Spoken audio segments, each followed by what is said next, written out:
Instalment दिले, 6वा instalment पण आमचा दिला.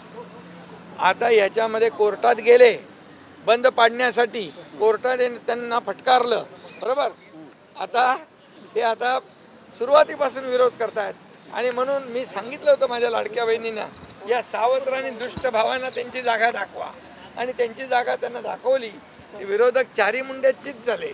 आणि आता परत म्हणतात की याची, एवढंच मी आपल्याला सांगतो, पात्र लाडकी बहीण या योजनेपासून वंचित राहणार नाही, बिलकुल राहणार नाही.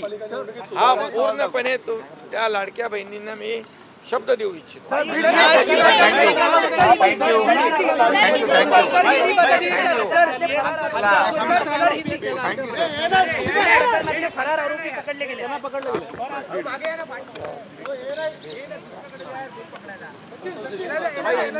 संतोष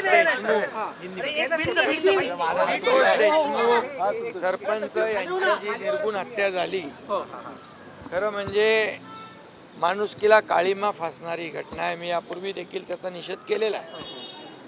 आणि म्हणून मुख्यमंत्र्यांनी घेतलेले निर्णय SITचे असतील, CIDची चौकशी असेल, ही अतिशय व्यवस्थित त्याच्यामध्ये चौकशी सुरू आहे. आणि जे आरोपी आहेत, एकही आरोपी सुटणार नाही. मी कालही म्हणालो, कानून के हात लंबे होते है, नाक दाबल्यावर तोंड उघडलं. आणि फरार झालेले आरोपी, त्यांची जेव्हा प्रॉपर्टी सीज झाली, त्यांची बँक खाती गोठवली गेली, तेव्हा ते शरण आलेत.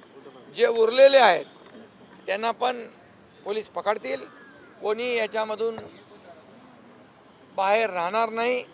आणि ही केस सरकारने गांभीर्याने घेतलेली आहे.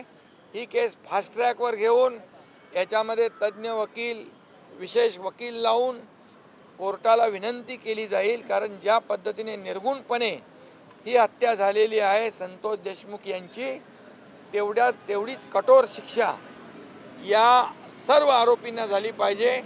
या आरोपींची पाळंमुळं